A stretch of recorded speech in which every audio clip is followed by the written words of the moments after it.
All right.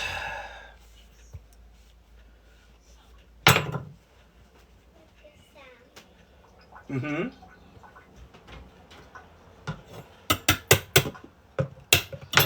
All right. What's going on, everybody? How are ya? Today we're gonna make some dinner. Make some dinner, make some desserts. Thought we had some powdered sugar in here. All right, here we go. All right, so right now, welcome everybody. Appreciate you guys for joining me on today. Hope your Thursdays are good. Right now, I'm actually just going ahead and I'm going to start up my dessert right quick, just because I want to get that kind of going. So what right now I'm doing is I'm going to start macerating a little bit of strawberry because I want to do like a macerated strawberry and puff pastry thing. So right now I just started with powdered sugar, a little bit of brown sugar as well. And I thought I had a little bit of vanilla somewhere. Let's see. Sumac, baking powder. Well, I guess we won't use vanilla today because I can't find it. Either way. Okay, so I have a base of sugar right here, and then I'm going to put in a tablespoon roughly of granulated sugar. Yeah, let's go. Just 1.5 tablespoons granulated sugar. Bam. Put this back for a little bit. Don't need that. How's everybody doing? Thanks so much for joining me. Be sure to hit those likes for me if you can. I'd really appreciate it. It helps my algorithm and helps me be able to find people like yourselves. If you guys like talking about food, recipes, all that stuff, hit me up in the comments below. By all means, I'd be happy to answer any questions about recipes, about food. Let's get that conversation going, guys. And right now, I'm going to start like a real quick poll to see kind of what foods you guys are into. Because again, I'd love to see what's most popular with this group coming in right now, right? So currently I have a little bit of halved strawberries I have going right here. All right. So what I'm going to do is I'm going to take those halves, cut them into threes, just because, again, I want to get a little bit more draw out of them. Some of these I'll actually cut into quarters.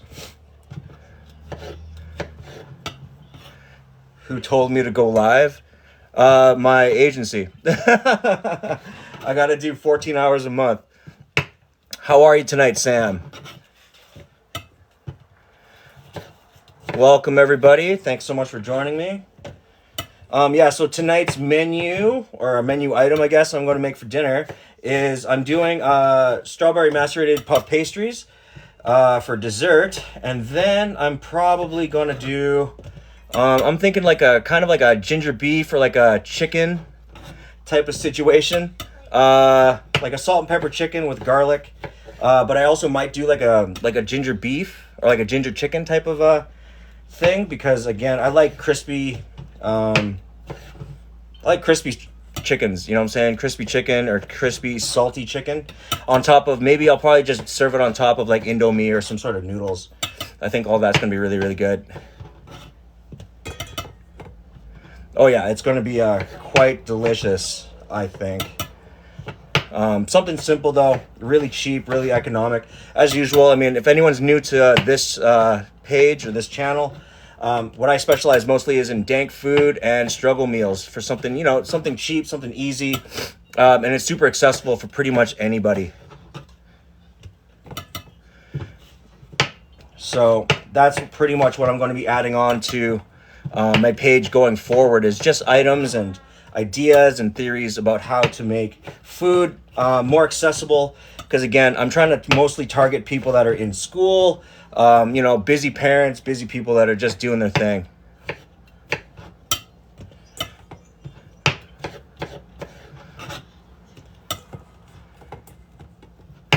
After sun. Unfortunately, I hate to say it, like, this isn't good practice For people that aren't used to working with knives, I've been working with knives and cooking for about 25 years now. So I'm kind of just used to understanding like how to hold my knife as well as where I am on the cutting board and where I am with my hands. I don't encourage people to do this, but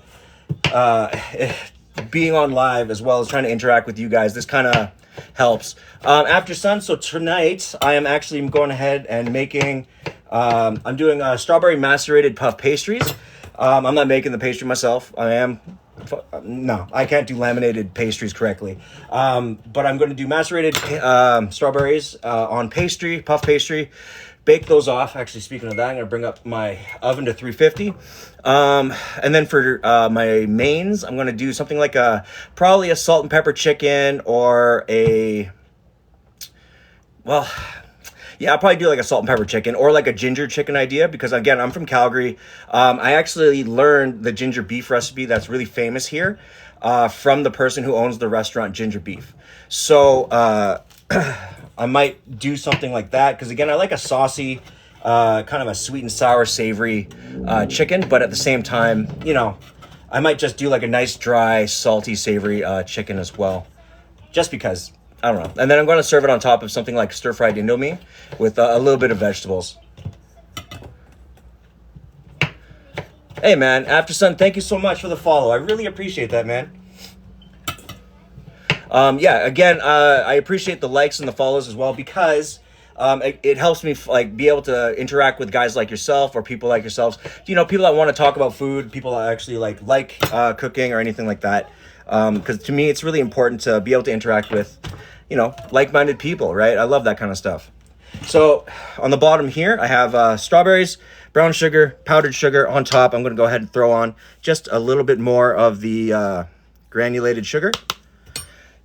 Right, and the reason I have two types of sugar is because the granulated sugar is going to help and break down and macerate the strawberries. It's actually really rough, more like sandpaper in terms of sugar.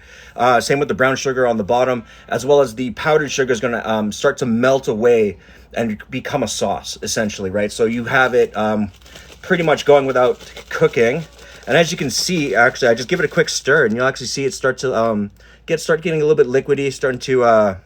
I did used to cook for a job. My main thing was I've been cooking for about 25 years. I'm French trained. I started in the bar scene as a teenager. My buddy's brother, he opened up a pretty well-known pub, I guess, in the early to mid 2000s here in Calgary. I got kind of my feet wet for the first years doing that. And then slowly just starting doing stage and, French restaurant gigs and stuff like that. So I started to be able to work with some really Pug Mom. Oh man, thank you so much for those breads, dude. I really appreciate it. Whoa, man. Hey, I appreciate you for doing that. Thank you so much. Damn, we got up to that goal quick. Hey, I appreciate you. Hey, shout out to Pug Mom for all those cloud breads, man. You're a G. Thank you so much. What was I saying? So yeah, I've been working in the industry for quite some time. So what I like to do now is try to find food that's sustainable, right? At the end of the day, food is so expensive that it's like almost ridiculous. So I'm trying to help people like yourselves out there try to get their recipes up, try to find alternatives to stuff, and then order food in less, you know what I'm saying? So if you go to the market more often, you're more inspired to cook food for yourselves as well. One of my big things that I advocate for is 8R13NI. Brian, hello. I think that's how you pronounce it, right? The one thing that I do advocate for is cooking for yourself, but at the same time, it's not just fuel, right? At the end of the day, what I really look for is that people have food that they enjoy daily. It's things that you can look forward to. It's things that you could, how do I describe it? It's things that you would really look forward to when you get home, things you can have all day. You can have several days, several days in a row, things that you won't get tired of. And I really appreciate stuff like that, just because, again, if we don't enjoy the food that we're making, it's just suffering, you know what I'm saying? And I don't personally dig that kind of stuff. So I'm just trying to find really good meals that people can really enjoy, share with friends, and all that stuff. Okay. Hey, what's good, everybody? Thank you so much for joining this live. I appreciate it. Tonight, all we're making right now is I'm working on dessert. This is a strawberry macerated puff pastry. I'm going to be just baking it off really, really simple. Nanners, thank you so much for the fire. I really appreciate it. Yeah, so I'm going to bake those off. It's going to be a really nice dessert. Right now, I'm just self-macerating it. That's what I was just in the middle of doing. Lids. Okay, so I'm just in the middle of doing that. And what I'm doing here is I like these 1 liter containers. If anybody knows any types of chef or anything like that, hey, anybody knows a chef, they know all about the 1 liter container. We live by these, we die by them, we eat out of them. It's literally what we're doing. Kat, welcome back. Figuring out what to cook tonight. Hey, right on, dude. It's always tough when you have like such a huge selection of stuff, but you have so many ideas, don't know what to do with them, you know what I'm saying? But it's good to see you. I appreciate you coming back to this live. All right, see? Bam. So all that sugar is starting to break down the strawberries. You'll see that right there. Yeah. Right, and then as it's starting to slowly dissolve, all that juice will actually mix in with the sugar, create a really nice syrup, as well as it's going to release all that pectin that comes out of the strawberries, creating a really thick, decadent sauce. Okay, so I'm just going to let that guy ride just for a little bit. Boom. Welcome everybody. If everybody loves this stream, I appreciate if you guys hit those likes for me. It helps me in the algorithm, be able to find other like-minded people like yourselves. Okay, so that's going to be resting. I'm going to get my pastry kind of started right now, and then I'm going to go ahead and start on my chicken. What do we want to do today? We'll do pockets. Chicken pockets? Chicken pockets. Oh, yeah. Okay. So what I have here is something I bought like years ago that I don't really utilize. I actually utilize this thing for like chocolate, or like chocolate packages. Joldum, I am doing very good tonight. Doing really good. Ethan, yeah, same thing. I'm doing extremely good. How are you guys this evening? How's your Thursday? So this is almost like a non-stick pan. It's not full steel, but it still requires a little bit of spray to get on. What I like about it, though, is that it forms squares, which is really good, really cool for your... really cool for like any square type packages. It creates this really cool kind of shape, right? So if you wanted to like put something on the plate, really decorate it and really like emphasize its shape, it does the job no problem. So, and then tonight I'm going to be using again just a packet of puff pastry. I always advocate for trying to grab the puff pastries in the wider box. So that means it's quarter folded. I found the 1/8 folds to be a little bit too tight. And then if you let them sit out, they get up. Flight at 8 a.m. You'll be leaving soon. Hey, where you going? I hope it's somewhere warm because, bro, it's been chilly, bro. Lindor dessert when shopping. Hey, nice. Hey, give them a try. I think they turned out really, really well. But there's a lot of other options, right? If you got jam, too. You got puff pastry and jam. Ooh, you can do like a white chocolate, like strawberry jam, orange marmalade, blueberry even. I think that would be fire. Let's see what we got here. Boom, right on. Okay, yeah, so I always recommend the quarter because when this defrosts, it actually opens up really cleanly. Whereas I find the 1/8 fold puff pastries kind of suck. Like they're good if you let them sit out for a few hours, get really, really soft. I find as long as they're tempered and room temperature correctly, they'll actually do the job more accurately. But if you don't let them sit long enough, I found that unrolling them in the center, they'll just start to break. You know what I'm saying? And you're going to the Bahamas? Oh yeah, good for you, man. I hope you have a wicked good time because that's got to be fire. Right? There's no way that can't be just the dopest spot to be in. We were in Mexico in November, and I thought that was hot. Again, we're also from Canada, so anything above 20 degrees is warm for me. In this case, I'm going to only do about a dozen. So what I'm thinking, because I want to do pockets.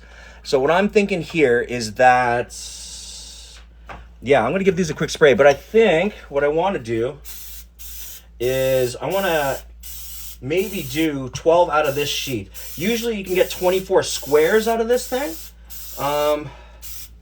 But I kind of still want to do a pocket in some way, shape, or form. Okay, let's play around a little bit. So what I'm going to do is I'm going to take this gigantic sheet. I'm actually going to get 6s out of it. So I think 6s will be, yeah, so there'll be larger squares for sure. But I think theoretically I should be able to make like an envelope pocket with a little bit of the strawberries on the inside. And then kind of put them in like a dim sum, boom. And then when it inflates, it'll inflate and then bake more like a flower. That's my theory. I may be wrong. It might come out ugly, but we'll see. You guys will all be a witness to this travesty. All right? Okay, so I'm going to cut these into thirds, boom. Okay, so then, yeah, so we have 3, 3, 3, 3. We have 12 all day. And roughly that's the size I'm looking for. So what I'm thinking, yeah, you know what? That's what I'm thinking. So if you look, check that out. See, it's been a few minutes and already I'm getting all this kick-ass liquid and like syrup developing from the strawberries. Oh, let that distribute. I am a chef. Yeah, I've been a cook and a chef for the last 25 years. There's a little person. Oh, okay. Yes. So if you got any questions about food, you got any questions about recipes, or you're just trying to find out about new cuisines, hit me up, because you know what? I'm all about trying to educate the people around me. And if you've never actually interacted with a chef, or you don't know anybody in your life that is a chef that can give you the answers, please hit me with questions in the comments below, or hit me with a DM by all means. Okay. Let's...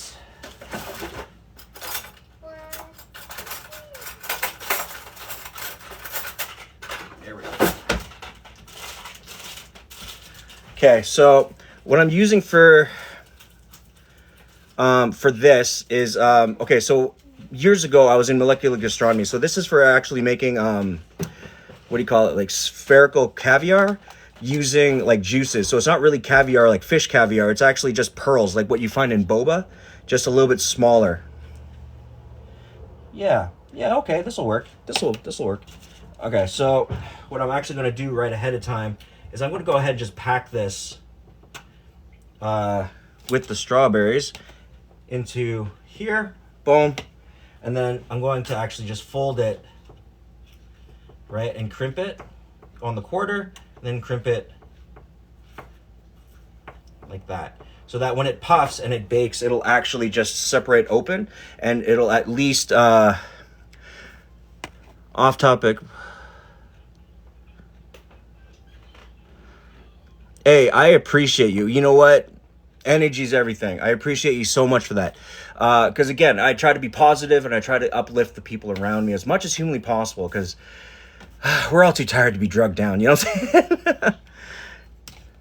Okay, so yeah, that's I think what I'm going to do is I think I'm going to just create pockets. Usually as well, to seal this, you're going to use like egg wash, or you're going to use something like that.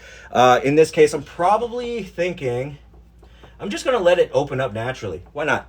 We'll see what happens here. Again, these are all just theoretical. I don't actually I'm not a baker, so I don't really work with pastry too often. But I'm always willing to try something just a little bit different. So again, I'm going to crimp in the center here and here, okay?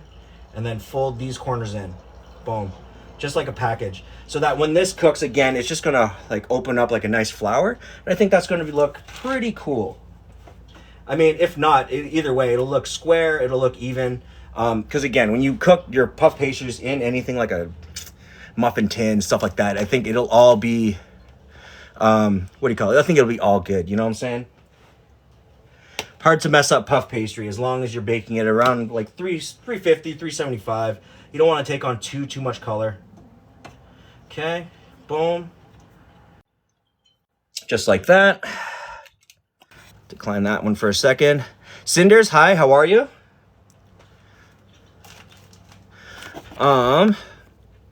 Let's see, did I miss anything? What part of Canada I am from? I'm from Calgary, Alberta, where it's been minus 40 last week for days. Oh, my Lord.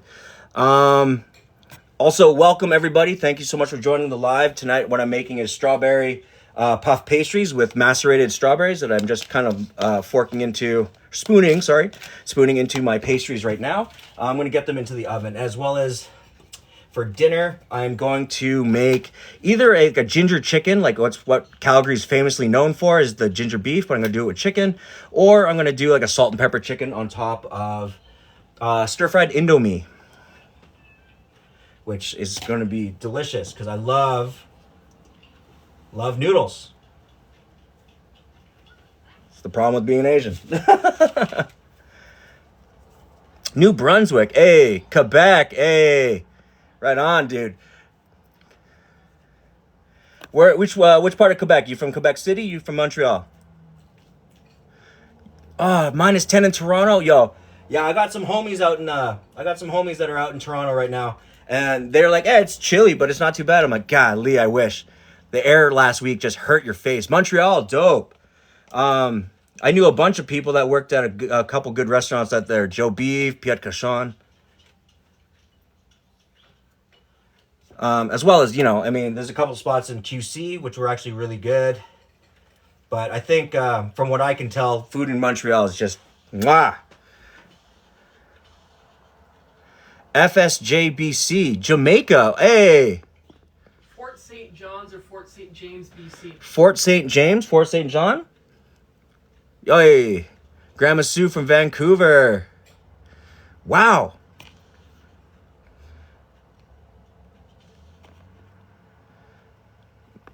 What am I making? Wong tonight. Barbara, fellow Calgarian. The food is fire.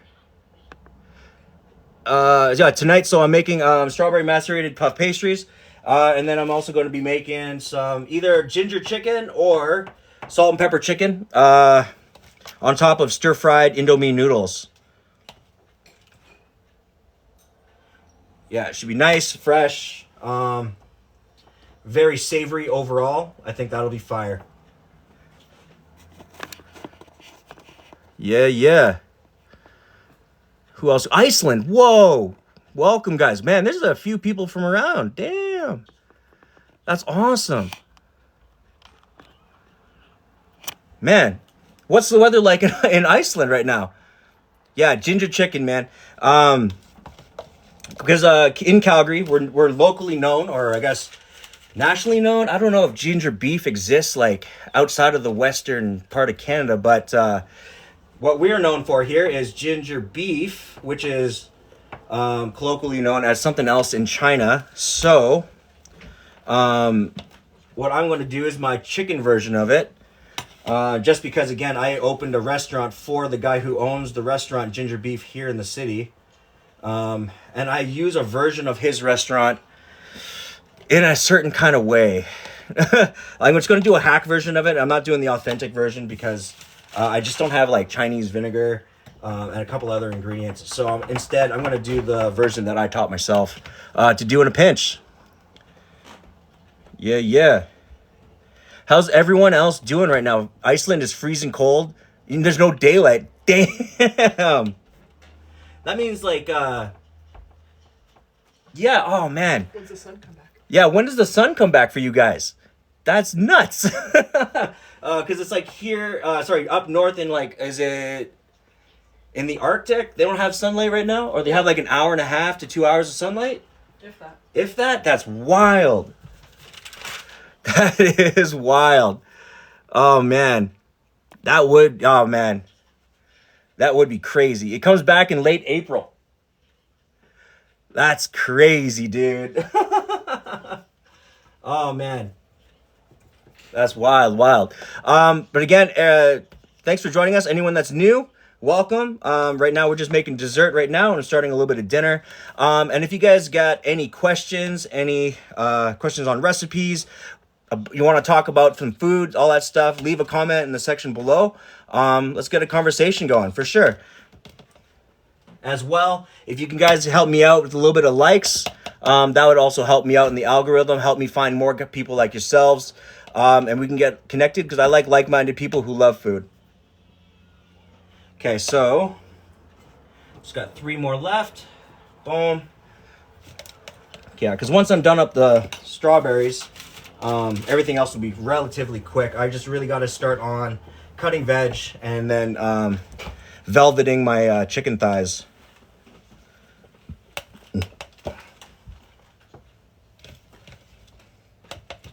Okay, like that. Okay, boom. Almost, and 2 more. So, if I was to ask you guys, yeah, what's everyone into cooking, dude? Or I guess like a better velveting? Yeah, it's something that's kind of existed forever, but no one really focuses on using it because I guess it's not really a well-known technique right now, but I guarantee you it's going to be one of those techniques that everyone will get on the train with, because at the end of the day, it'll up everyone's stir-fry game, as well as like it'll up like the way you do beef, the way you do chicken, you know what I'm saying? Much more tender. Yeah, a way more tender, all that stuff. And the way I look at it is, the more techniques that you can learn, even at the smallest point, you up your arsenal and things that you're doing.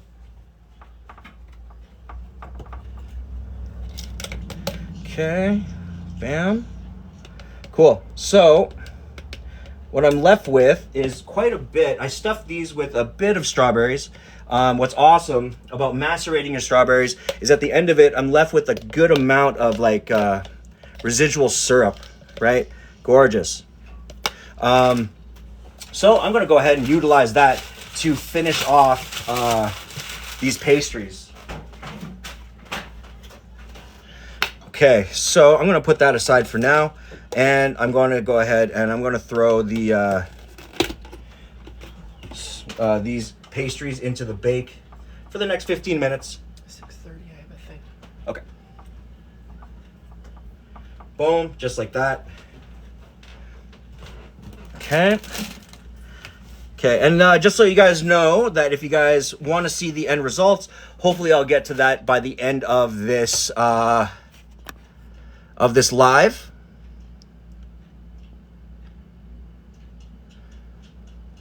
You'll be tapping. Dope. Food equals love in a Filipino household. Absolutely. You know, that's how we talk, right? You know, that's how we fucking bring family together. Egg wash? No, I don't bother with egg wash because, again, with this particular brand of what do you call it, puff pastry, what I like to do is at 350, I'm going to let it bake for roughly about 13 to 15 minutes, and I want to keep it relatively pale, but it'll still maintain a certain amount of crisp, if that makes sense. Some other brands, it does kind of more or less require the egg wash, but I find with this particular puff pastry, it contains quite a bit of butter fat in the mix when it's been laminated. So these guys are going to go in 350, and I'm going to set the timer for roughly about 13 minutes. I'm going to check it in about 13 minutes. Psst, help. There you go. Thank you. Yep. And start. Cool. 13 minutes on the clock. All right. So next, I'm going to go ahead and start. I'm just going to give this a quick wash.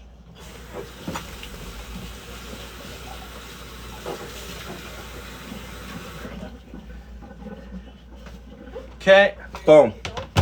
So I'm going to start just by velveting my chicken right now. We'll get that out of the way.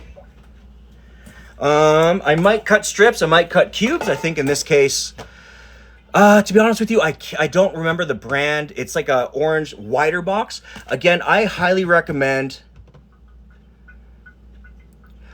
Oh man, I appreciate that.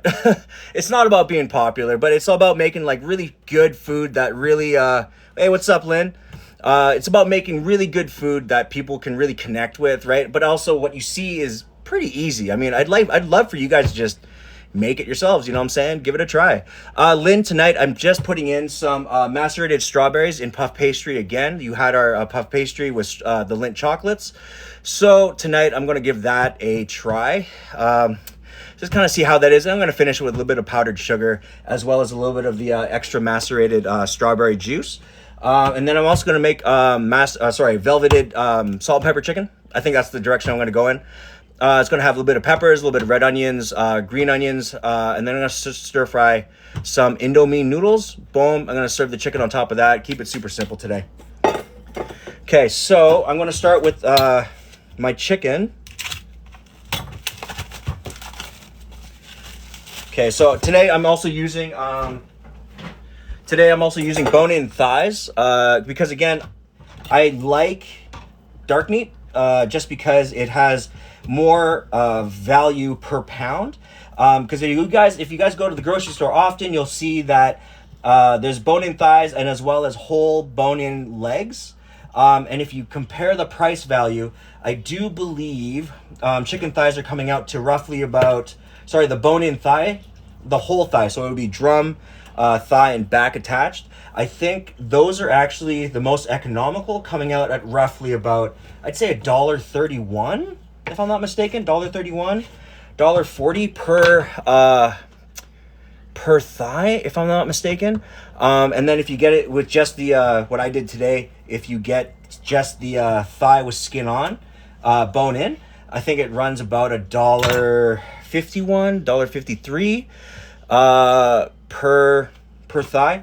And that's not too bad, to be perfectly honest. The cost value is pretty good, but the dark meat, as opposed to anything that's deboned and skinned, as well as chicken breast, is at a huge premium. I believe coming in at roughly maybe about $2 a breast, roughly, or maybe even more, depending on size. Because again, there's different grades and different weight variances on those breasts.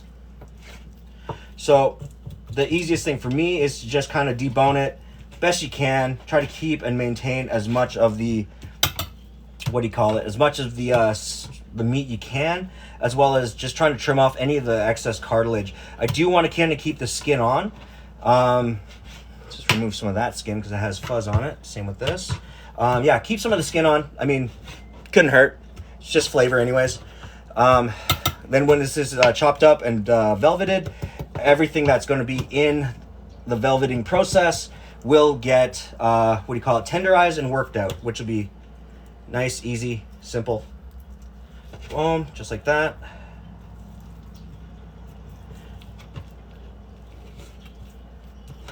Okay, just like that. Nice. Let's just pull off some of this excess skin right here. And then I'm also not throwing away any of the skin or the bones. When did I start loving food? Bone-in is 100% way cheaper. Nice. So when I started loving food, straight up, I think I started cooking around the time I was like 7. Just because, again, in a Filipino household, my parents are very traditional in the sense that they didn't really know how to cook like a lot of Western-based foods, or they weren't really interested in doing Western-based foods. Where I grew up in like the suburbs, if you will, of Calgary. Like where I lived was the edge of the city. A lot of Canadian kids. They're all eating burgers, hot dogs, all that stuff, and I really wanted to. I saw a lot of stuff on TV. I saw a lot of we had Food Network was like a brand new thing. In the mid 90s, you know what I'm saying? And I really wanted to try different foods that weren't Filipino. Not to be disrespectful, but I really wanted to try Japanese food, different types of Vietnamese food, French foods. I found all those things extremely, extremely interesting. As well as they look delicious. You know what I'm saying? What doesn't make sense, sir? You wanted to diversify your food taste. Yes, that's what I wanted. So at the end of it, I just really wanted to diversify the things I was eating. I was really interested in a lot of different cultures, and I wanted to try something different. Yeah. Oh, thanks for the likes, everybody. I really appreciate it. Again, if you're new, welcome. And just so you know, I am making macerated strawberry puff pastry tarts.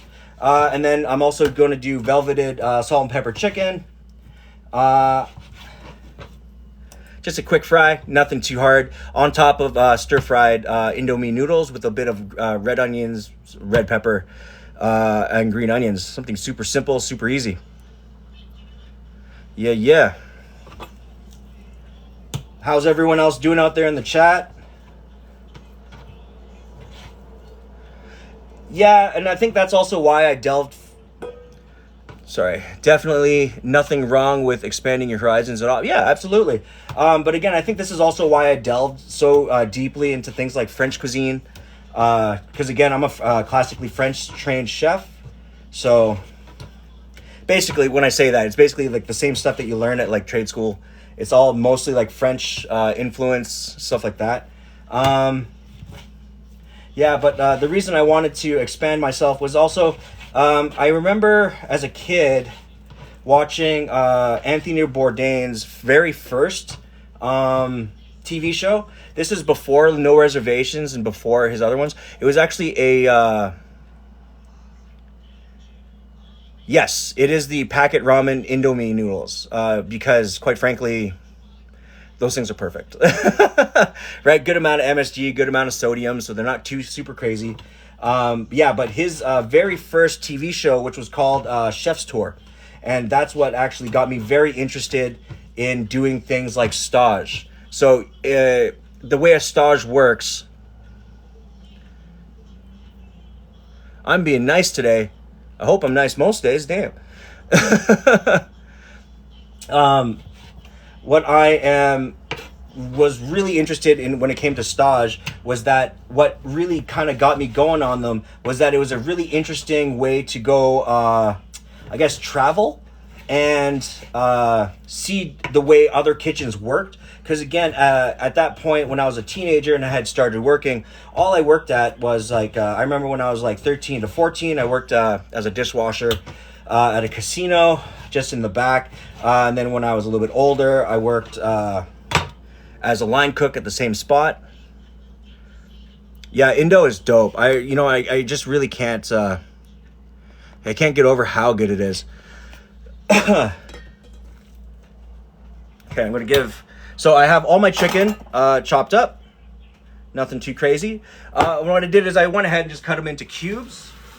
Just going to give my hands a real quick wash here. I'm going to wash my board.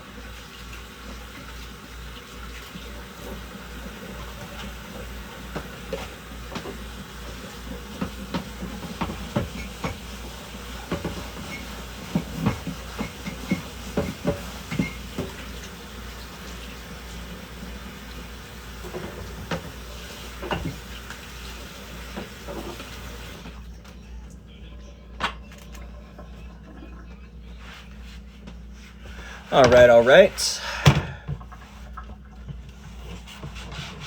Hey, Grandma Sue, you're from Vancouver. How's the snow going out there right now?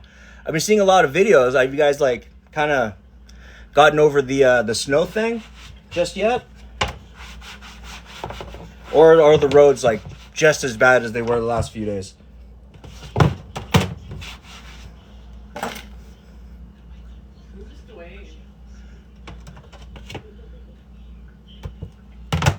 Get a haircut. No.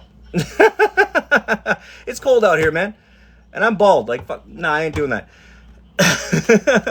We had 30 centimeters and it's snowing again. Oh, dude.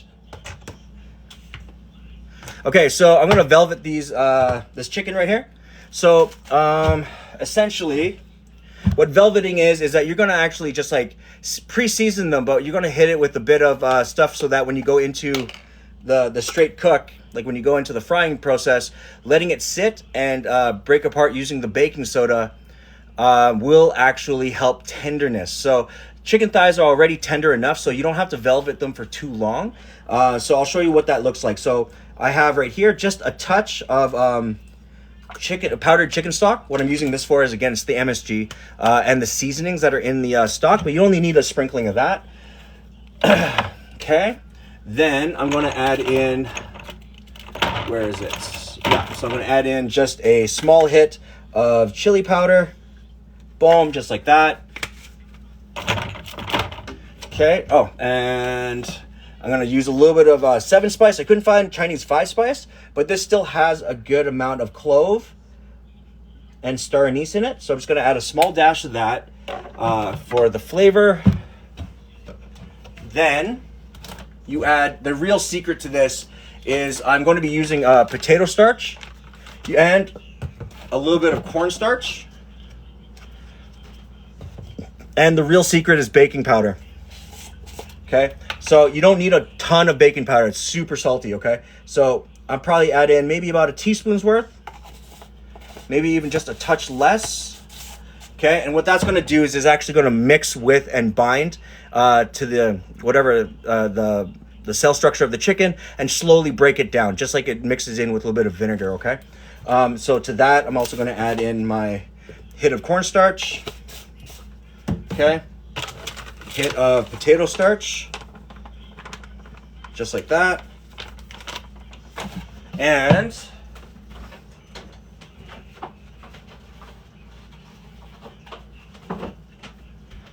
okay, and 1 egg. Boom. All right.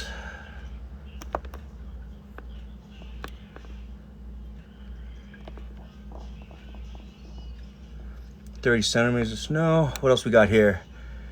Nanners, her family's all in the Vancouver Lower Mainland. Damn, that amount of snow is crazy.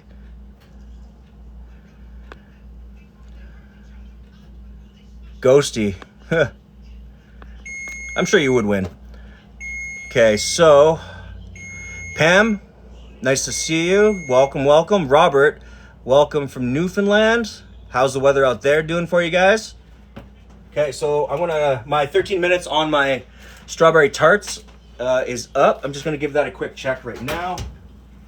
Yep, so I'm probably gonna go for let's go for another 3 minutes and then give it a quick check again. Cook times vary based on the amount of liquid that you have in the center. So since, hi,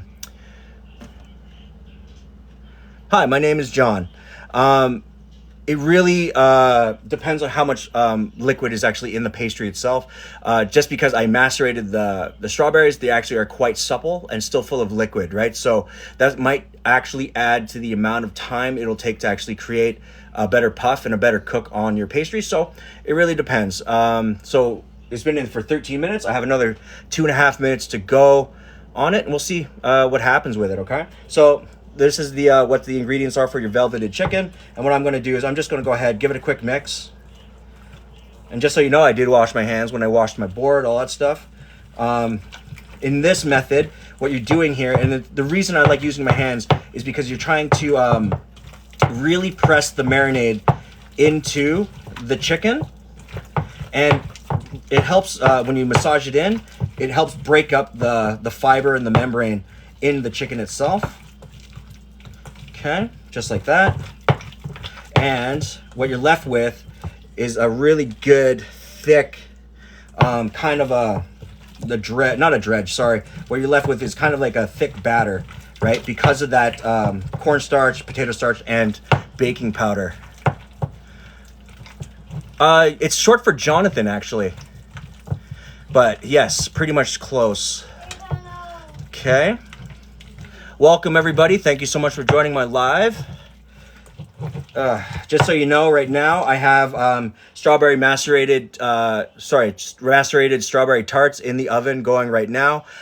And then right now I'm working on velveted chicken. So that's what I'm doing in this thing. Just trying to work out the membranes and the fiber. And it basically is just tenderizing and marinating the chicken. So I'm gonna let this sit for about 5 minutes while I get my vegetables cut. I'm just gonna wash my hands real quick.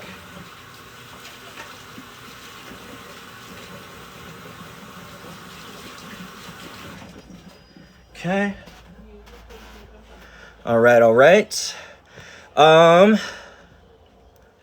have a brother named Johnny? That's cool. Right on. There's a lot of us out there.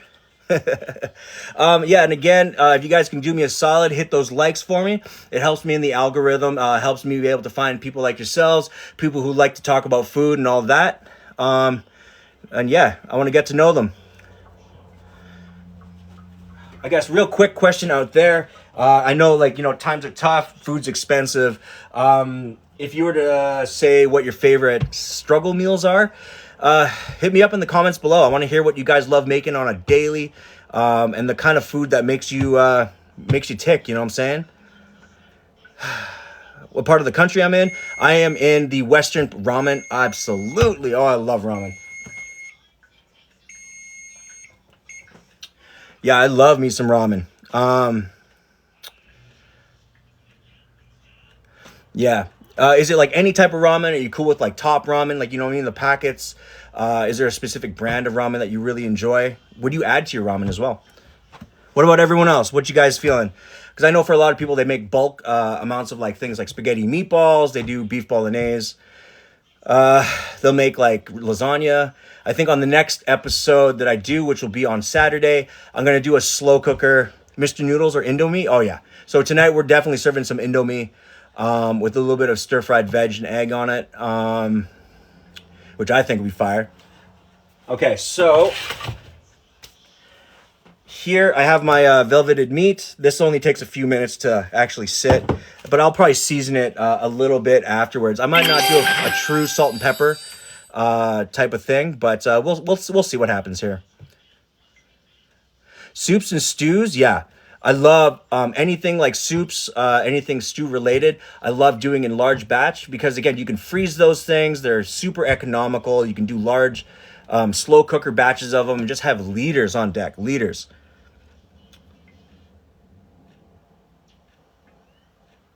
You know what? Yeah, I'll probably end up doing a ramen in the next week or so. I'll probably do like a white ramen with miso, something like that.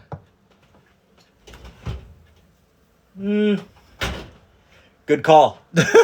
Amanda, I appreciate you. I'm probably going to go I'm going to set another 3 minutes.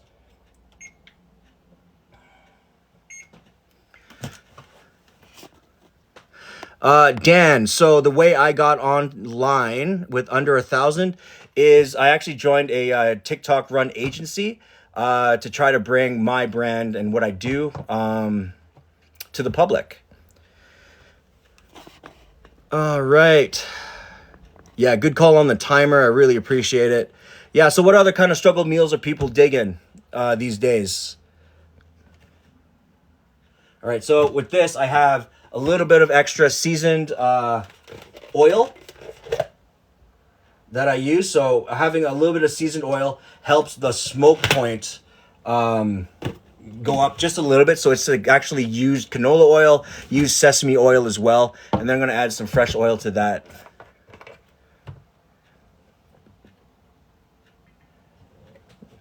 Scratching chota. Don't scratch too hard, bro. You're going to need a moderator at some point. Yeah. I will definitely need a moderator eventually. Yeah, so I'll probably end up doing Angela. I'm gonna do ramen probably not the next stream, but the stream after that, which will be on Tuesday for sure. Because again, I got some fresh ramen noodles in the freezer right now. Not fresh, but like soft ramen noodles that I can defrost, and we can go from there. Because right now I'm finding anything pre-made, like the ramen noodles or the udon noodles, stuff like that. The quality has been perfect lately. So fried hamburger with tomato soup over mashed potatoes. Hey, yo, that's what I'm talking about, dude. Yeah, nothing is more dank than something that's just hearty. You can have it on a hot day, cold day. Have tons of leftovers of that stuff. As well as like hamburger itself. If you get like medium grade or like medium grind or lean, those are all relatively cheap per pound. Depending on where you are. So they're highly economical. If you do like fried hamburgers, one way to up that in terms of your game is to, if you like it with tomato soup, over mashed, yeah. If you like it with the tomato soup, you can also alternate your tomato soups, right? Like, because there is like, you can do like a faux Salisbury steak, which is you replace it with like mushroom soup, like the canned mushroom soup, but do it thinner. And the other thing that I do recommend with that is you go out and I don't know where you're from. Savage Sheena. If you are from Canada, you can actually go and pick yourself up. I don't even know if I have any packets of it on the ready, but no, I don't. But you can go out and you can grab packets of the actual poutine gravy mix, and then you just like sprinkle a little bit of that in there. Boom, make like a mushroom gravy, and it is actually fire. It's oh yeah, we're getting there. Yeah, tops are almost starting to come through. I'm gonna go for another 4 minutes or so, just because I want to get a little bit of that color. Okay, timer. Okay. My favorite dish to make, it really depends. For my struggle meal stuff, to be honest with you, I love making like Asian stir fry, so fried rice, fried noodles, stuff like that, which I find really, really good, really economical for the price. If I want to, I guess my favorite meal, if I want to go like expensive, this is something I say pretty much on every interview that I ever go to for being a chef or a sous chef, is I like hard seared beef onglet filet, cut thin, cooked to rare, over top of duck confit potatoes, served with charred broccolini. Real fancy up in that shape. Yeah. Yeah, super fancy. Yes, and Nanners is posting right now the days that I do go live. So that's Tuesday, Thursday, Saturdays. At around, Tuesday and Thursday is around 5 till 6:30 Mountain Time. And then on Saturdays, I go on at 4 p.m. Mountain Time till roughly about 6 o'clock.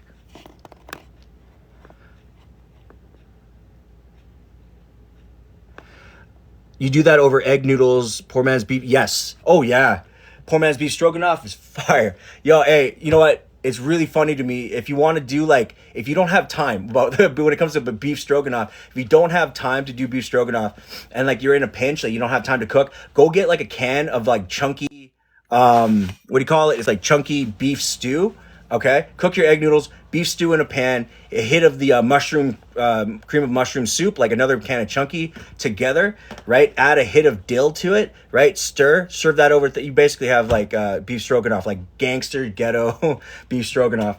Okay, so for the next little bit here, while this is heating, this is going to take a couple minutes. I have the heat roughly at about about halfway at a 5 on my pan, because when it comes to frying your chicken, your beef, your pork, I highly recommend, it's called a double fry or a double blanch, because essentially you want to be able to cook the inside of your meat at a lower temperature, but still fry the outside without getting too much color. Then you pull it back out, let it rest, and then you go for a secondary fry at a higher heat. So that gives you the pure best crisp that you can when it gets pulled, so that you can let it rest in a bowl or on a plate, and then add it into a saute pan once all that's good to go, okay? Tortellini lasagna. Woo! That sounds fire. Yeah, that sounds fire. That's good. Yeah. Okay, and welcome everybody that is new to this live. I appreciate you all for showing up and rolling through. Again, I'm just doing a quick strawberry tart. That's macerated strawberries on a puff pastry.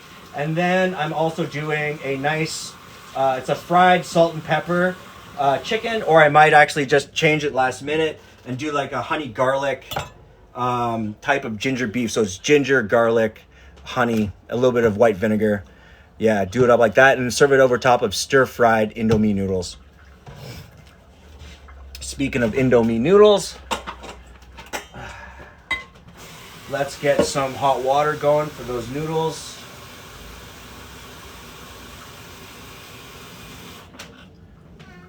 Boom, just like that. Okay, I'm just going to leave it on low for now because I'm going to come back to it in a little bit here. Oil is about halfway on the heat.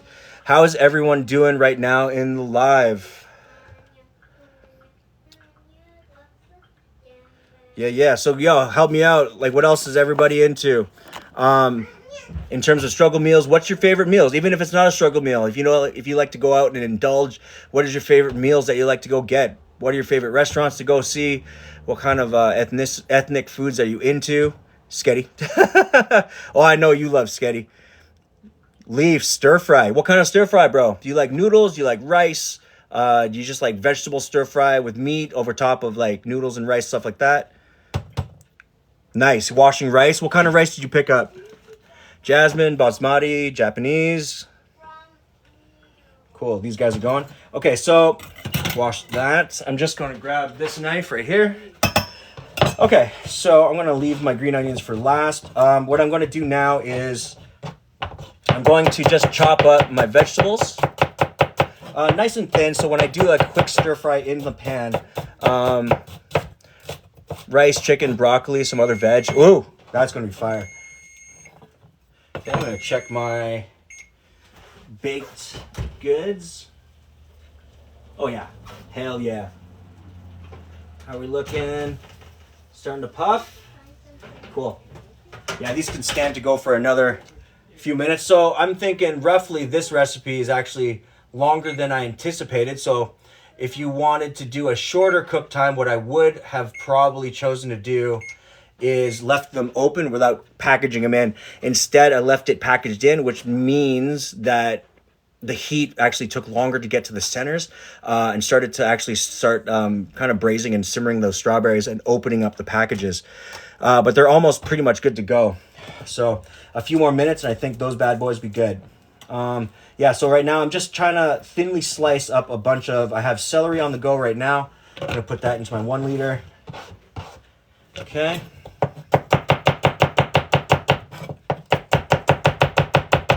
Right, and it's important to me that I cut all my vegetables nice and fine, not like finely fine, but thin enough that when it fries evenly with everything else. Okay, I'm gonna do roughly, I'll say like I'll do half an onion, half a red for now. Okay. Yeah, cut the cheek off of it. Boom. Why do you cut your celery at an angle? Oh. Someone asked. I cut my celery at angles just so it has length, essentially. It's, what do you call it? If you cut it downwards in a way that's like, if you cut it across lengthwise, it still does the job, but I think I just got used to cutting it like this. So it just looks lengthy and it looks bigger on the plate. Yeah, there's no real reason. It's just that I'm just used to cutting everything kind of at an angle. Yeah. I hope they like it, you know what I'm saying? All right, so for the onion, essentially I'm going to just cut like same length and distance of that. So I'm just going to just cut, again, lengthwise. Yeah, I mean, pretty much just for style points. Like, it's not a joke. Yeah. Okay, so I'm going to cut those. Yeah, again, I just cut them. I don't really go against with the grain as much, but you'll see that it's all nice, it's even, it's all thinly sliced, right? Nothing too crazy. It's because I want to cook them all kind of at the same time, and I don't want them to have odd cooking times when I do them. Okay, so I'm going to cut roughly, let's do two halves of the pepper. Okay, and I find it's easier to cut your peppers, lengthwise, and then you take those halves, or you cut the sides off, you know what I mean? Cut the sides off, cut those pieces in half, and then you can just give them a quick dice down, just like that. And that's what gives you these nice lengths here. Yeah?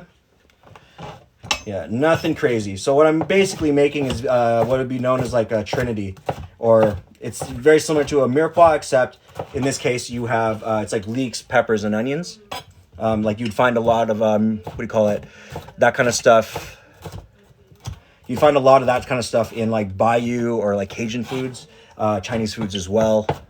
They don't use mirepoix too often in, in Chinese cuisine, but I find with Trinity, it actually makes a lot more sense. So it really raises the savory notes and all that stuff. Louisiana cooking, yeah, dude. Yeah, is anyone from the South or anybody know anything about Louisiana cooking? I think there's a Cafe du Monde. Is that the spot? They serve the beignets. Oh, bro, they look so fire. Again, what I love about places like New Orleans, stuff like that, is very French cuisine inspired. You know what I'm saying? It's classic. It's like colonial era style French. You know what I'm saying? It's just nuts. Right? And that's stuff that I love. So, okay, let's just give this a shot right now. Right? So now you see the velveted beef. It's all like collected, as well as the volume on it has actually gone up just a little bit. Check this. Yeah. Sweet. So I'm not too worried about it sticking with the other pieces of chicken. But the one thing I will say, guys, is always when you're working with hot oil, do it slowly, right? Don't overcrowd your pan. If you are going to overcrowd it, do it slowly as well, right? Jambalaya King. Oh, I love jambalaya. Yes, I have tried poutine from Montreal. I had to. There's two things when I went to Montreal for the first times when I was a teenager. Or in my, when I was a teenager, I didn't go in my 20s. There's two things I had to try out, which was the Montreal smoked meat and the poutine, for sure. Because that's when I found out about, like, Dunn's. As well as, like, restaurants like Piet Cachon and stuff like that. Oh, and Joe Beef. Oh, my God. Expensive, but so worth it. Oh, actually, you don't add the salt and pepper right now. You add the salt and pepper, like you add your salt and white pepper and extra seasonings at the end. Because if you add your salt and pepper, it's just right now just for seasoning the chicken. But if you want that dominant flavor with your green onion and your scented profile, you actually add it in to finish it in the bowl. Okay. Like that, boom. So let me just rinse my hands and pull out that pastry. All right, let's look at how much I messed up these pastries. Have you ever heard of Labatt? No, I've never actually been there. Or at least I don't think. I think we might have driven through it. Yeah, no.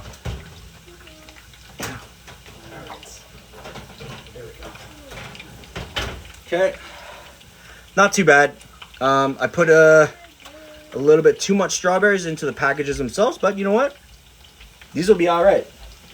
So I'm gonna let these cool down, and I'm gonna hit them with a little bit of the extra juice that's from here, as well as powdered sugar snowed on top. Yes, honey. I'm going to use this for my slime. No problem. This is only for a connect stand, so we don't have another stand.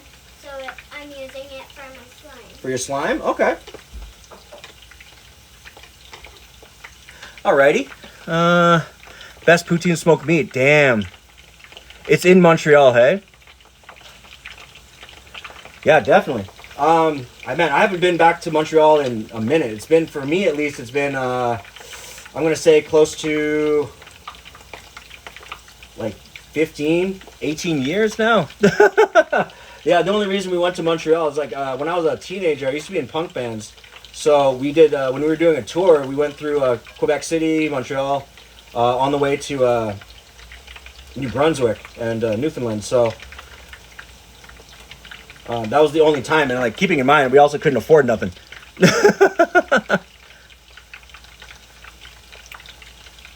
Yes. Yes, Lynn, you can definitely have a puff pastry while you're at work. Also, thank you very much for doing that video for me. I hope you really like the chocolate one. Okay, so what I'm doing here is I got these chickens just frying up right now, slowly starting to crisp. Right now, I'm all just trying to... Kitty, right now, I have these strawberry puff pastries that I cooked off. I'm just going to let those cool off. it was kind of more of an experiment and a theory than anything. But I'm going to let those cool off. The tops are nice and puffy. And the centers will probably be still really gooey, but still cook through. And then right here, I have the, what do you call it? Just velveted chicken that I had slightly seasoned, slightly marinated in here. I'm just going to fry them off, put them into a bowl, and then I'm going to secondary fry them on a higher heat. On the higher heat, I'm actually going to add in all my vegetables and aromatics, season them final with a little bit of, probably a little bit of garlic, salt, and white pepper. Yeah, and then I'm going to, on here, just cook up my Indomie noodles, 2 packs of those, and serve it over top. Instrument, I'm a guitar player. Or at least I was. I still play guitar, but I only produce mostly like electronic music or like stuff like that.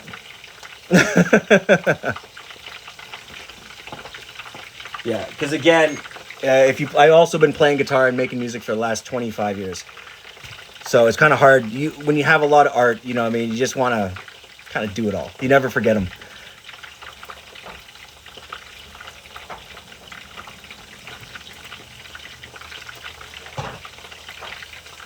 Cool.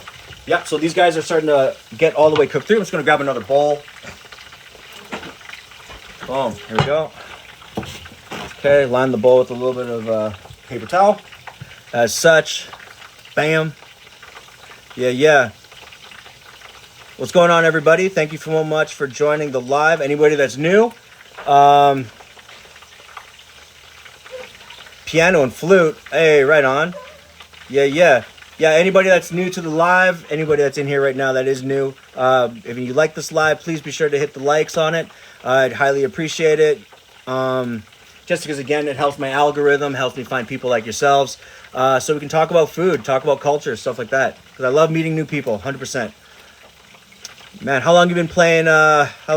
Piano and flute? Flute, I find, like, wind instruments, I find crazy because, like, I don't know a lot of people that do them. I know, like, one guy, he does, like, all the wind instruments, but he's an older gentleman, so I know he's pretty good because he's been, like, kind of hitting that for 40 years. So he knows his blues, he knows his jazz, all that stuff. And how long you been singing as well? All right.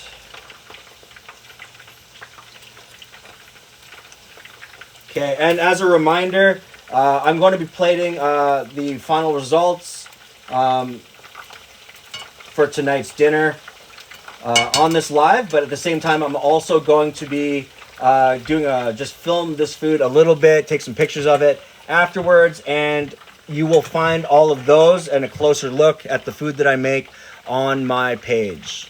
So if you guys want to see what it looks like afterwards, close up, by all means, make sure to follow my page and follow my other Fuck You I'm Eating page.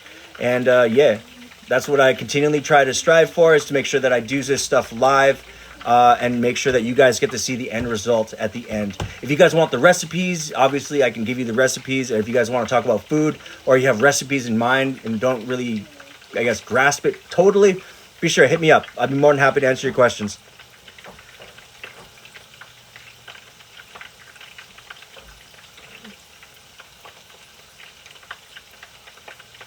Royal Conservatory. Damn.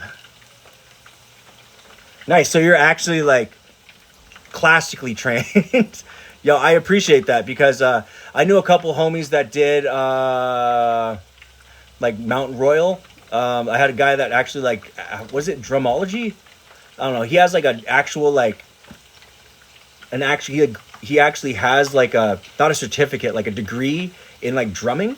And I got another homie that actually did that with guitar. Which is insane to me because to like have that kind of knowledge when it comes to things like jazz is nuts. To me, at least it is. Because like, I do like punk and metal. Yeah.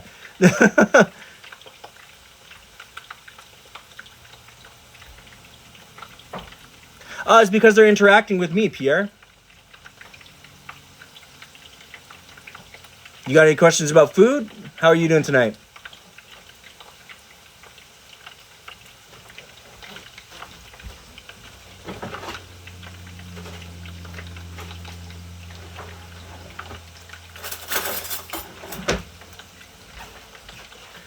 Cool. Technical, but if you love the things that you love doing, Kat, I find everything is much easier, right? Especially when you love them.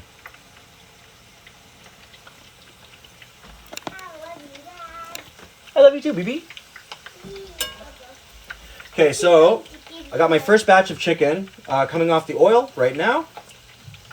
I'm just going to let these drain off so I can get the second batch of chicken in. Oh yeah, you can smell the 7 spice and the residual seasonings from the initial marinade, which is really nice. Actually, this might actually just be enough. I might actually save the other part of the chicken for lunch tomorrow. I might not actually cook all of it. Yeah, why not? This will actually be quite a bit. So right here, boom. This is the initial sear.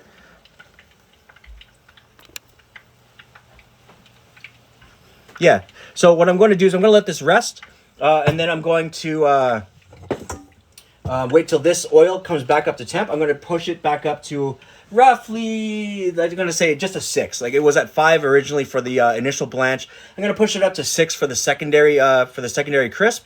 And in the back here, I have the water boiling right now for my Indo. Oh.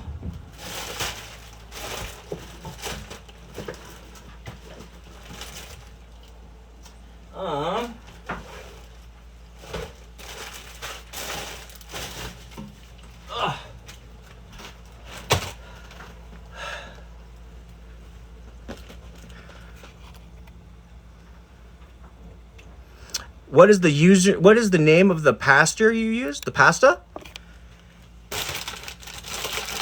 So the pasta I'm using tonight is this stuff right here. Right? This again is like, it's dope because it's self-contained. Has a lot of flavor and all that stuff, which I super appreciate. Potato flour, yes. But I highly recommend, it's not potato flour. Sorry, maybe I misspoke. It's actually potato starch. The reason that I love potato starch is because just like cornstarch, it is less water soluble, which means that it actually absorbs a lot of the water coming in, but it is also fat soluble, which means that if you do a dredge, you can actually add in a little bit of canola oil into your, and just like eggs. Like you can add whole eggs rather than just the whites. I mean, it is good to use your whites when you're frying anything, just because it makes your dough or your batter very velvety and fluffy, so that when you fry it, it puffs and it really gives you a crisp texture on the outside. Yeah, it's almost like Taiwanese fried chicken. It's very similar to like the recipe that they use, except that they have very specific what do you call it? They have very specific seasonings, which are very similar to what I'm using, but I think I prefer theirs just because they have like a type of like pepper salt that I just can't find, and I just don't make myself, which is, again, I find fascinating because it's super, and it has MSG, has pepperiness, it has savoriness, and it's still like a remnant of like Chinese 5 spice, which I find really awesome. Yeah, and fried basil, 100%. Okay, so this is coming up to heat. I'm going to give this a quick secondary fry. I'm going to start my, here it is. I'm going to start my Indomie noodles. Just get those simmering right now. So I'm going to go ahead and just throw these in, kill the heat. Bam. Throw in one. Again, keep your packs. What I also love to do too is Indomie has, I mean, from what I can find right now, is 3 different types of flavors. So you have your regular one, your spicy one, and your it's like barbecue chicken flavor, which is dope. I love the barbecue chicken flavor. What I do like to do though is if you have your regular flavor and the spicy flavor, to mix the 2 packs together. Just because it'll like lessen the heat from the first one, but when you stir fry it, it'll offset the flavor and give you more of the MSG umami type flavor profile. Okay, cool. So those are on the go. So now these are the first fry. You can see that they're still very they're cooked, but they're very soft now. They've had a chance to soften and rest. Okay, right?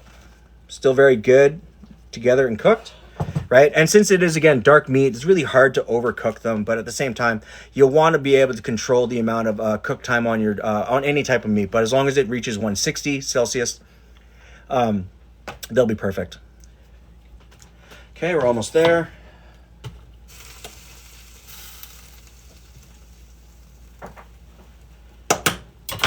Cool.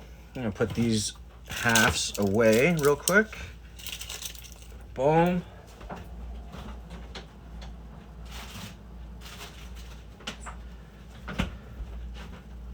All right. Nice. So these guys are actually relatively nice and soft. Let's see if I can pull one with just the outside edge.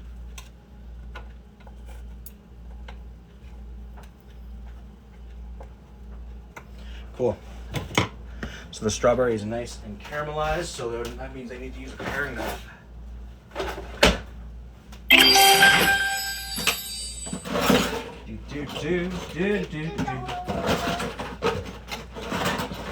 Cool. That's pretty cool. I like that jelly. It's called slime. Oh, okay. Sorry, I like that slime. Looks real cool. It's a slime cast.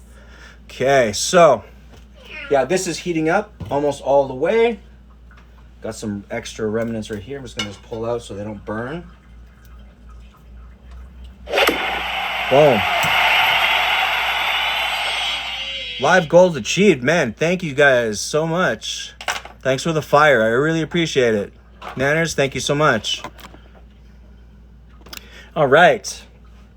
Cool. So now I'm starting to get a little bit of that smoke. I'm going to go ahead and dump in the chicken. So in this case, since it's so hot, you can actually go ahead and just dump it all in all at once.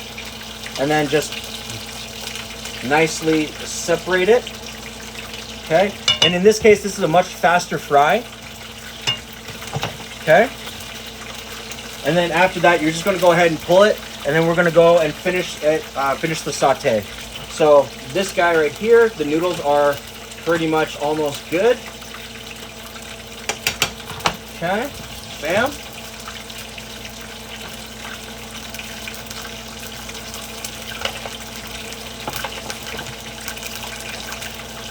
Okay. And when it comes to these pans, if it sticks just a little bit, it's always all right to hit it with a small paring knife, loosen up the edges. Yep, there we go. Cool. And then, yeah, so I'm going to mix up my Indo meat. I'm going to plate that bad boy up. I'm going to give it some garnishes to kind of finish it off. And then I'm going to show you how simple it is to do the dessert and plate that off as well, okay? Bam. So now you're seeing it start to take on a little bit of color. Obviously move it around just a little bit to get some of that bigger pieces that aren't fully submerged, get them rotating so that it's completely even and crisping. Boom, just like that. Okay, I'm gonna pull out all the thin pieces. There you go. Look at that. Right, look at that skin. Yeah, crispy. Okay, I'm gonna kill the heat on my oil too because I'm done with it. Boom.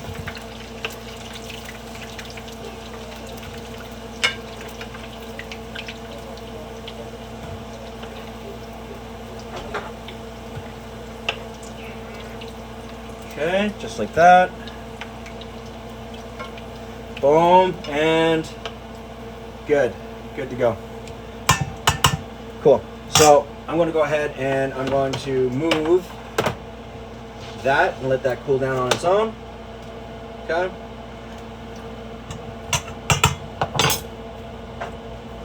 Okay.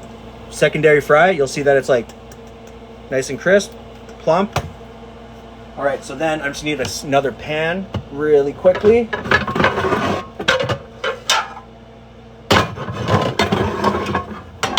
And I'm gonna do up a single portion of the Indomie noodles. Okay, so I'm just gonna warm up this pan. Again, it's at 5. When it comes to like your non-stick pans, all that stuff, one of the rule of thumbs that I have is just bring it up to medium heat. You don't need to like go hard on it because you're just going to burn the Teflon or whatever your non-stick surface is. And you don't want to do that. Okay, so I'm going to go ahead and drain these noodles out. right? Reserve some of the noodle water. Okay. Right, so that's drained. It has the noodle water in it. Not a lot, but I'd say per package you want to retain about 2 tablespoons worth in there. And just move these right here. Clear this up a little bit. So I have my veg.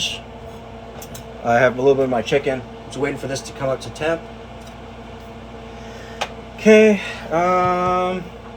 Yeah, so then I'm just going to throw in... Where did my scissors go? There you are. Yeah, so then I'm just going to go ahead and throw in all the seasonings. Legit, just throw it all in, mix it up. Okay. Caitlin, thank you so much. They do look not too bad. The color on them is really consistent. It's thoroughly cooked. And as well as, again, when I left the skin on, that was really what I wanted to get out of a good fry up. Was that it maintained the skin flavor. And I love the crispiness of the skin. I know pretty much everyone here can agree that like things like fried chicken, any type of fried chicken is just decadent. So good. Okay, again, I'm gonna throw in the hot spice right here. Yay, thank you so much guys for the likes. I really appreciate you guys doing that for me. Again, it helps me out a lot by helping other people find these lives. And again, if you guys want to see the end results at a little bit closer, I'm going to be taking a little bit of video and photos of the final dishes after I'm done this live. So in order to see those, go ahead, pop on to my my TikTok channel. Be sure to follow and subscribe to it. I'd appreciate it a lot if you guys did. And again, it'll help you guys find when our next lives go up, okay? Boom. So I'm gonna toss that there. Right, a little bit of the chili one right here. Good. Right, get some of the flakes in. Perfect. So my pan is almost to temp. I think I can pretty much go ahead and start sauteing my veg. Yep. Okay, so I'm going to hit it with just a touch of oil just to get the veg going. Right, you know it's at temp too when like the oil actually starts riveting. Right, you can actually see it start to actually look like tears in the pan. Okay.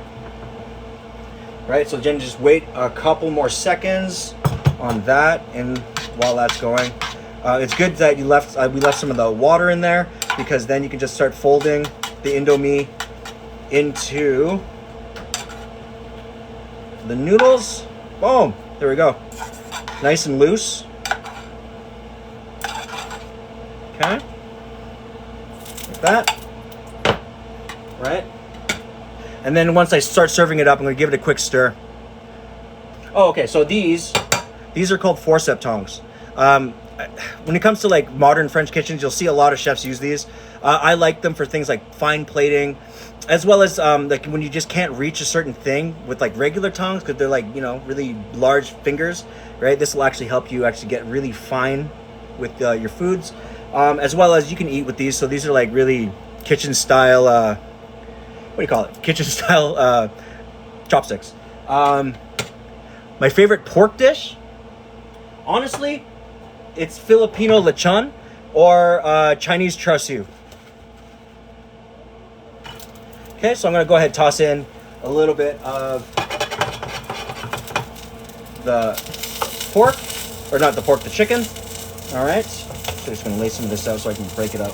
Okay, so I'm gonna grab some of the celery, right, in, some of the peppers, in, some of the onions, in. Okay, let that do its thing for a second. Okay, and it's important to not add any sauces just yet to the mix, just because you don't want to make your chicken too soggy right away. You want to maintain that crisp.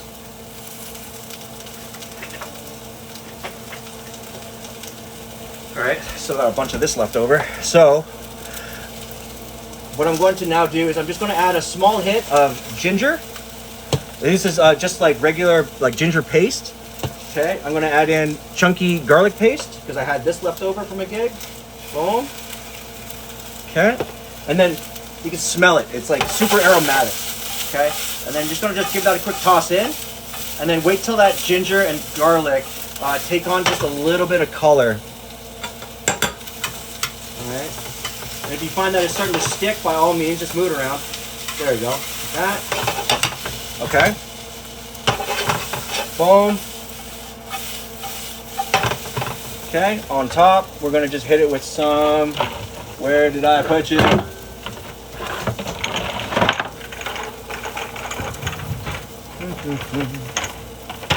That's not it. Cardamom, fennel, clove. Here we go.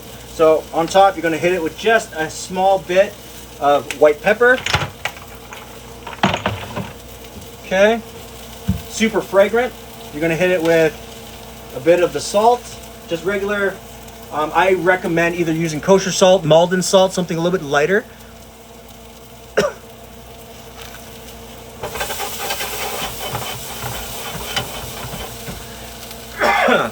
Yeah, I highly recommend go to a kitchen supply store, 100%. Because here in the city, in Calgary, we have there's Chinese kitchen supply stores, and those seem to, in my opinion, be the best bargain, bang for your buck, 100%.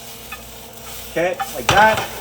Boom, salt, white peppers in, garlic, ginger, good. And then I'm just gonna finish it off.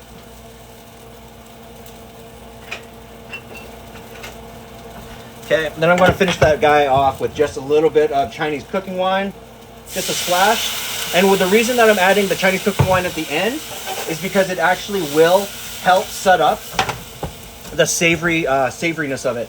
I'm gonna hit it with just a little bit of the dark sesame oil and just a small splash of soy sauce. Just again to bring up just the umami and savory parts, as well as not add too much salt in. Because at the end, it's all about controlling both contrast as well as the sodium content.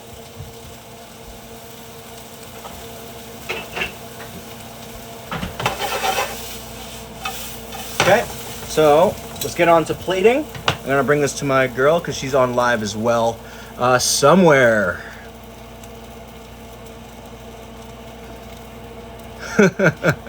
Hey man, I'm glad you guys learned something tonight. I really appreciate it. Right? Because again, at the end of the day, if I can offer you something, it's going to be something valuable, something you can carry on later. You know, you might not use it immediately, but one day you'd be like, oh, boom, have the ideas. You know what I mean? Okay, so chicken thighs, right? Nice glaze, nice and crisp. Right? Overall, good flavor. Just going to test the. Yep, has a bit of crunch.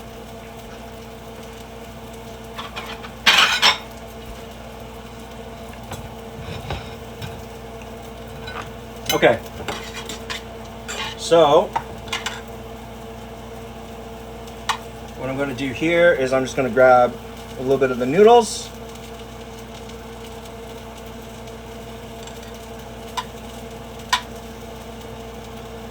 Okay. Nice little pile right there.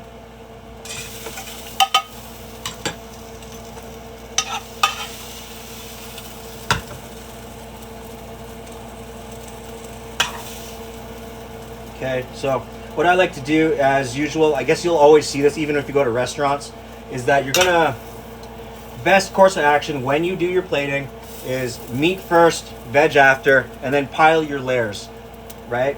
It doesn't have to be super built, because this is for stuff that's at home, right? Like that, just like that.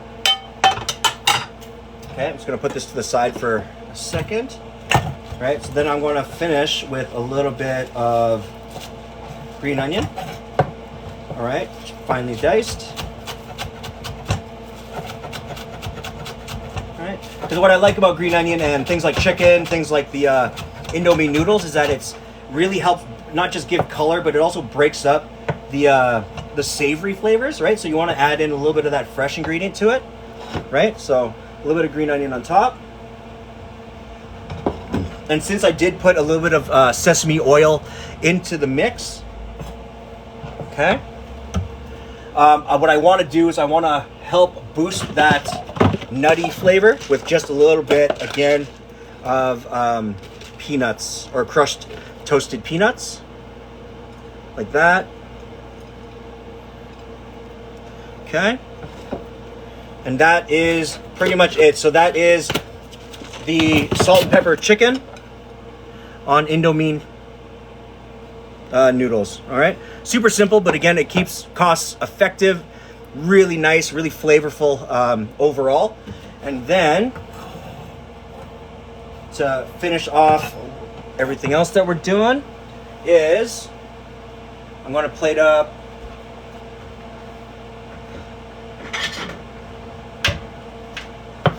that dessert. I'm just going to pull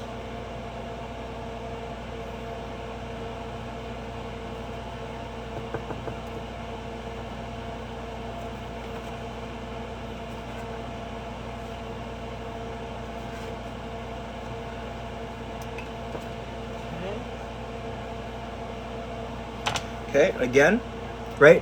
I used the square muffin tins. It did stick a little bit. I should have added a little bit more spray, but the centers are actually, it's quite gooey on the inside still, so that's really nice. I'm gonna go ahead and plate it like that. Okay, so then to finish a plate like this, you can pretty much do it with, what do you call it? You can do it with whipped cream. You can use ice cream. I highly recommend that as well. In this case, I'm actually just going to use a little bit of powdered sugar and the residual amount of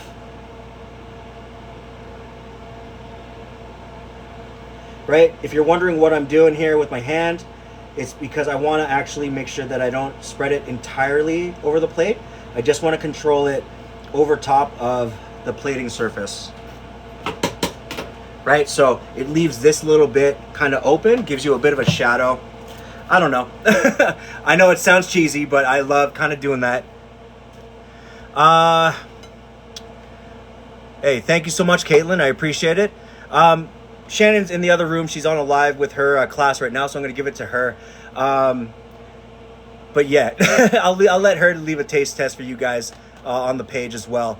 The pastry, I actually can't tell you the brand that I use, but all I know is it's the puff pastry. There's 2 sheets per box, and it's the quarter folded puff pastry, not the boxes that are like this big. It's actually the longer, wider ones like this. So same length, but they are wider because they're quarter folded as opposed to 1/8 folded.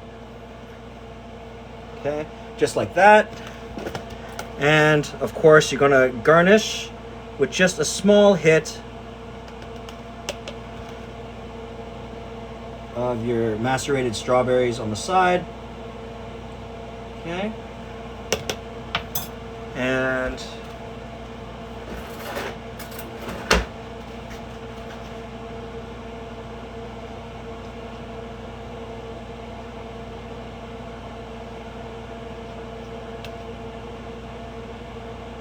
right, it's always good to just kind of give it a quick hit, and on top as well. Boom.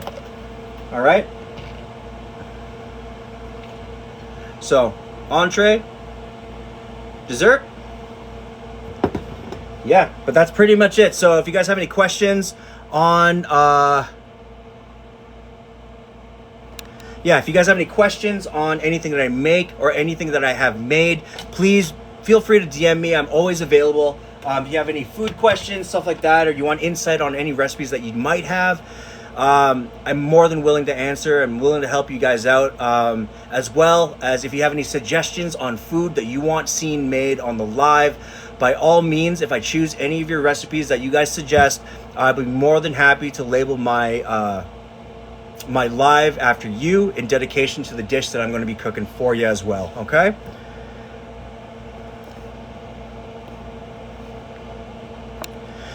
Strawberries, icing sugar, brown sugar, and puff paste. Yep, pretty much. Yeah, pretty much. And then it's sky's the limit for what you want to actually, what you want to serve it with, right? I highly recommend like some really strong, like really nice vanilla sorbet or gelato. It doesn't necessarily have to be ice cream all the time, but at the same time, I think all of those things are fire.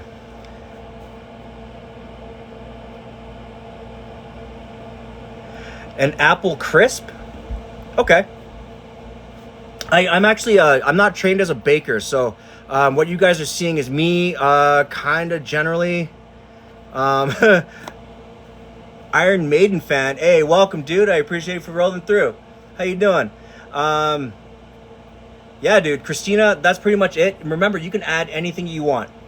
You can also do the same recipe with blueberries, stuff like that. But remember to control the viscosity of the liquid that you're putting in, or at least drain out the ingredient as much as you can from its residual juices before you put it into the pastry. What I'm discovering is that it over moisturizes the bottom a little bit, kind of making the puff on the bottom much harder to kind of go up. But with that being said, it's still, you put it in for like 30 minutes. It's going to do its thing. Take a small paring knife, remove it slowly and easily from the sides after you, like, obviously grease it, but remove it slowly once it's cooled off, and then it's easier to actually pull out of the tins, okay?